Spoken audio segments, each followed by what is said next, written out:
So yeah, we're doing picks of the week this week. JBL matches. At the end of last week, you were like, "Yo, let's do JBL matches," and I'm like, "That sounds like a great idea." Obviously, you were fully on board for that. So that's what we're doing now. 100%.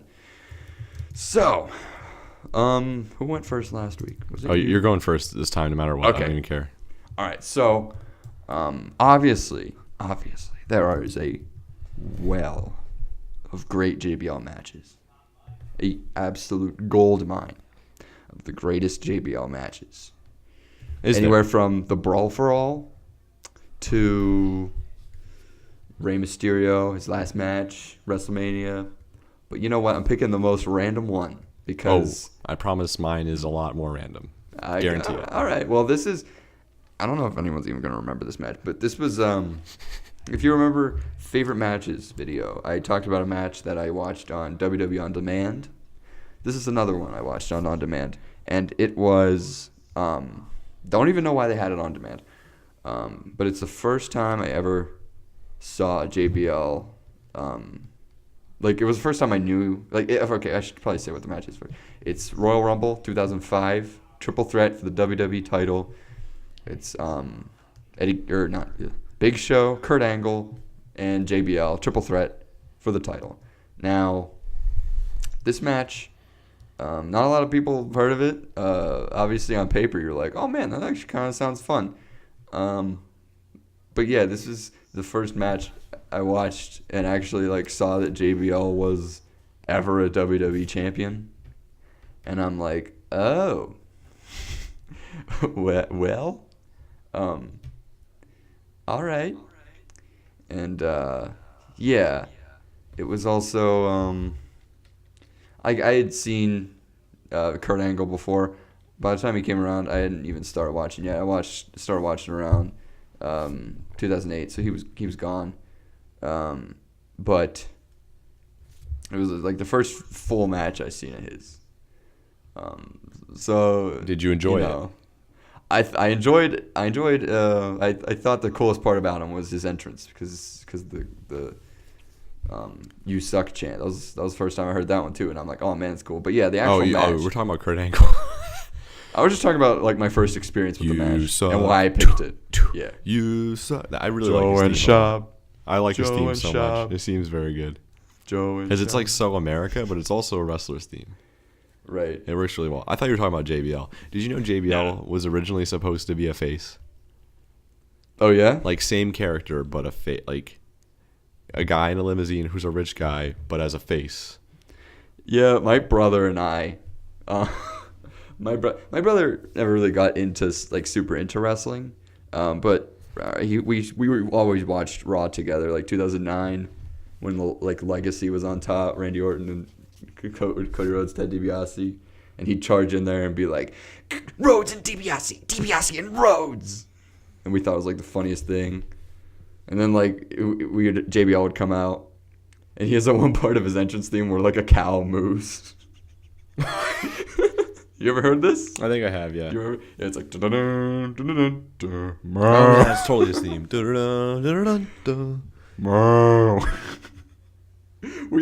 We used to think it was the funniest thing ever. I'm not even kidding. JBL with the mooing. It was we don't even know. We never even knew I was there. We just dun dun dun dun dun dun. I love it. His theme's great. We never even knew I was wrestler's there. Theme. They're fun. Yeah, but this match, it's precisely why I picked it. No other JBL matches to me are special. I mean, there are. I'm not gonna say there aren't good JBL matches because there are. He was the WWE champ for a year. That's a very long time. This one just sticks out to me because it's first time I really got to see him. And the actual match, probably get to that. So the actual match, it's pretty much just a pretty standard Big Show triple threat match. If you would imagine what a Big Show triple threat match is. It was a singles match between two people, and they said, "Oh, Big Show's not doing anything, and this will make them look bigger and better. Let's throw Big Show in there." Literally, yes, that was the build up. Yeah, that was literally the build up. But Big Show, he's in it a little bit, and he gets put through the announce table. And wait, who was facing this? Mm-hmm. I honestly don't remember. Like, I remember the build-up. I think Big Show was actually the face because Kurt Angle, I remember, it's been a while since I looked up, like, the build-up to this, but I think Kurt Angle was the face, but in this match, he was a little heelish at the beginning, but he faced JBL one-on-one, so I'm pretty sure he was face as well. Maybe, like, a tweener, but, yeah, so this is also before his match with Shawn Michaels, so, but yeah, like, Big Show goes to the announce table, and then they come up, and they're like, oh, it's a singles match now. And then Big Show comes back, and he's like, and he does that thing he does. And hey, I'm about to read you a list of names. So, Mark Jindrak, Orlando Jordan. I kind of remember. He's like a token black guy. Yeah. Okay. So they're like JBL's helpers. No. They interfere in the match at the end, and JBL steals the match. By the way, you guys have never seen me, but I'm not necessarily a white. Okay, I'm just keep going. What the? That was so bad. Why did I say it? That was terrible. I'm leaving it in. Leave that out. Nope. Damn it. Because I didn't want them to be like, wow, he's racist. No, we get it. We get it. No one heard it anyways. Yeah.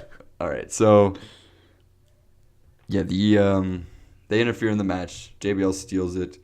But yeah, I love these old matches from the mid 2000s. Like, you've gotten me into them.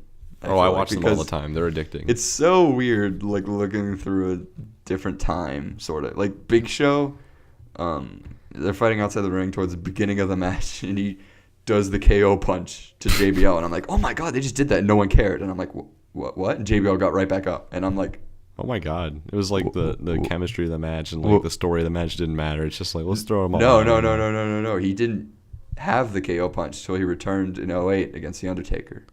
Oh. Yeah, his finisher used to be just like a choke slam. Oh yeah, I forgot about that. So it was really weird. You know? So the same move just had an upgrade over 3 years. Like that move that did nothing earlier. No man, it's powerful now. In this match, it was literally just a punch. It wasn't even a signature move. He just punched him. Okay, well that's weird. Yeah, I don't like the KO punch though. So yeah, I like the chokeslam better. What's the finish of the match? So Big Show, I believe, yeah, he's about to win, but he gets attacked by Mark Jindrak. Who, by the way, was supposed to be in Evolution. So if you've never heard of his name before, now you know why. But yeah, they attack him. Distractions happen. Shenanigans ensue. JBL hits clothesline from hell. Kurt Angle. 1, 2, 3. Yeah, the ending of the match was really confusing. It was all over the place. JBL's highest rated match is a 3.5, so it's not like we're expecting anything great. By Dave Meltzer? Yeah. Interesting. At least that's what the site I was using to look at old JBL matches said. They probably used Dave Meltzer.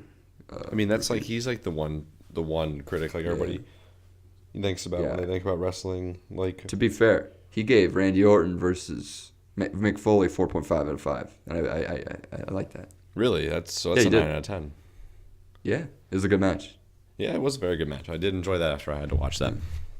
Mm-hmm. Anyways, you're not going to be able to predict my match because it's very stupid. Because Can I try? What? Can I try? You've one guess. I don't want to waste any of my fucking time. Is it like a random, like I've never seen it before. No way I've ever seen it. Were you watching Raw 4 years ago? 4 years ago, yeah. Consistently? Yeah. 2012. I actually stopped watching at the end of 2012. Okay, so did you watch the 1000th episode of Raw? Yes. You did? Yeah. All right. I made a review on it on my old channel. You do? Yeah, I did. Oh my god. All right. Well, my JBL, since you forced me to stick with the JBL theme, which was going to be a joke, and you just forced me to stick with it. It was hilarious. Because I could have talked about actual matches. Like today I watched Bayley versus Asuka from Brooklyn Takeover Brooklyn 2. I wanted to talk about that. But no. No, I watched. I really wanted to talk about John Cena versus RVD at No Way Out, or at One Night Stand 2006. I really wanted to talk about that, but no, I had to talk about fucking JBL. Nope. Anyways, 1000th episode of Raw. Heath Slater comes out, and he's talking. He's being an idiot. Lita comes out, and my match is Lita versus Heath Slater.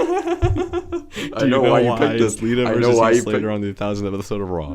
Yeah, I know why you picked this. Okay, because he's trying to leave because Lita's egging him on and stuff like that, and he's like, no, and he's. By the way, what? By the way, like over the past 3 months, he's literally been like, oh man, I'm Heath Slater, I'm gonna beat people, and then a random legend comes out and beats him. That's the joke. Oh, I didn't know that was his joke. Yeah, like one day he's like, no way anyone's gonna stand up to me, and it's like, yo, it's me, it's DDP. All right, well, it was the 1000th episode of Raw, so they go all out because the 900th episode of SmackDown is going to have Edge and Undertaker. So they wanted to do the same thing. Well, Heath Slater's going up the ramp, and a fuck ton of old WWF superstars come out. Vader, Rikishi, Doink, the Legion of Doom, anybody. There's just a bunch of random Vader wasn't really a mid-carder. He was pretty up there. But just a bunch of random ass people, who are old and whatever, come out to the ring and throw him back in. And then Lita and Heath Slater have a match. And then what do you think happens after that? I think before that happened, APA came out, which is the Acolyte Protection Program, or Acolyte Protection Association or something, authority. It's the APA. It was their Acolyte tag team. Protection Agency. You know what pissed me off about that? What? Their shirts say APA Protection. Acolyte Protection Agency Protection. Yeah, whatever. I mean, I'm sure they were a fun tag team, but JBL was in it because he's been in WWE since 1998. Bradshaw was in it. Bradshaw. Well, I apologize. He didn't become JBL till he was a singles guy. Well, guess what? Heath Slater comes back into the ring, and JBL clothesline from Hell's. Heath Slater, best JBL match. That is my favorite clothesline from Hell I have ever seen. Are you being serious? Yes, that clothesline from Hell is so good. I could watch. Oh, it looked really good. Yeah. I could watch it. Heath Slater literally sits up for like 10 seconds, and if you pay attention to JBL's face, he's starts laughing. Yeah, because Lita does I don't remember what her finisher was, but she does a little twist. I think it was a twist of fate. I don't know. Yeah, I think it kind of looks like a standing RKO. By the way, she's wearing nothing. She's only wearing a bra. Yeah, I think her boob popped out. Oh damn, JBL! Oh my god, JBL runs into the into the ropes, comes back, runs into Heath Slater with all of his force, and does a really really sick clothesline from Hell. And Heath Slater is doing a handstand on his head, sits up there for a second, and then falls and sells it like a maniac. Yeah. And they're like, "All right, JBL, all right, why didn't you ever do that back in the day?" What makes it for me is Heath Slater selling, it's JBL laughing, and it's the commentary because they're laughing too. What sells it for me is that the match I chose was Lita versus Heath Slater. I mean, on a scale of 1 to 10, is pretty good JBL match. Oh, you always the JBList match, and then Lita gets onto the top rope and does a backflip on. Yeah, I think that's when she has the wardrobe malfunction. I'm not 100% sure if that's when it was though. I'm pretty sure it's where. And then how does she go out there and do a backflip and not expect because her boobs are out there. Anyways, and the crowd doesn't even pop that big, but Doink's out there. Whenever Doink comes back, it's time. Well, 1000th episode of Raw was it was the first Raw that was 3 hours. Ever since then, it's been 3 hours, and it's weird because there's a lot of good stuff on that show, but there's only good segments. Daniel Bryan and AJ Lee were going to get married. And then AJ storms off. And he's like, no. And then The Rock bottoms him. Oh, my God. And stuff. Yeah. But, I'm sure it was an entertaining episode only because, the whole 3 hours. You watch my review on it. Planned. Watch my review on it. I'm not going to. You can link to it in the description. I probably won't. I'm going to let people look for it. How come they can't fill 3 hours nowadays? They probably didn't back then anyways. Because The Rock was on this episode. So was The Undertaker. Oh, well, The Rock main event at WrestleMania the next year, or the same year. Yeah. And the next year. Mm-hmm. So. Yeah. How often was he on TV back in those days? About as often as he does it right now. Oh, so he main evented 2 WrestleManias, but he wasn't on TV that much? Nope. I remember he was on TV like leading up to the WrestleMania New York, obviously. New Jersey. Obviously. Because I remember my mom was flipping through channels on TV and saw The Rock versus John Cena, and she was like, "Wait, I want to watch this. I want to get WrestleMania." Yeah. Well, obviously he's going to be on those, but he wasn't really like. I remember before 28. I thought that match was better because it was still unpredictable, and it wasn't for the title, so we could have CM Punk versus Chris Jericho for the title, which is definitely a match I want to talk about one day, but I'll get to that. We're gonna do the podcast forever. You're not getting up. You can't give up. I won't allow you. All right. Anyway, Doing the podcast forever. But yeah, Mom, how long are we doing the podcast for? Oh my god. You just told me to be quiet and never. We're doing the podcast forever. That's what my mom said. Oh my god. All right. That's what gives us character. Okay. All right. Yeah. Sure. But yeah, the 28 match was good. John Cena brought out a shirt that said, "I bring it via satellite." That was like the best part. I remember it was like 2000. Just so you guys know, Joe's been watching wrestling at least consistently longer than I have because he's watched like since 2008. And I'm sure he had some years of lull in between. Yeah, I didn't watch 2013. So. You didn't watch in 2013? I watched. I stopped watching not long after Raw 1000 because they freaking decided it'd be a good idea to have John Cena and John Laurinaitis main event a pay-per-view and then do another John Cena Big Show feud. And by the way, Daniel Bryan versus CM Punk was on that card.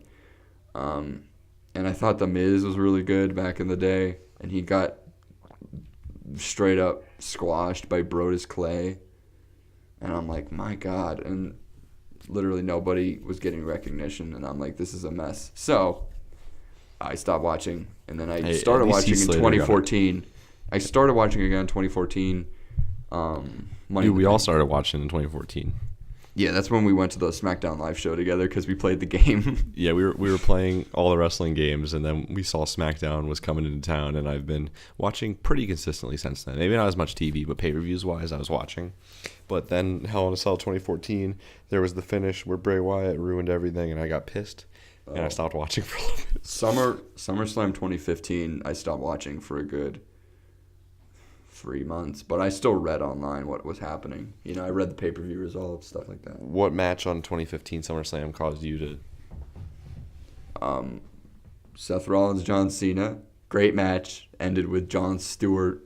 Oh, yeah, I remember that bullshit. And Undertaker, Brock Lesnar, good match, but terrible finish, awful finish. Yeah, in the words of our president-elect, terrible, absolutely terrible, such a nasty finish. I can't believe Undertaker did a low blow to finish a match at SummerSlam. Like, at this point in his career, he doesn't need to do stuff like that. I'll say this. The finish of that match is good because he flips out Brock, or Brock flips him off as he's passing out.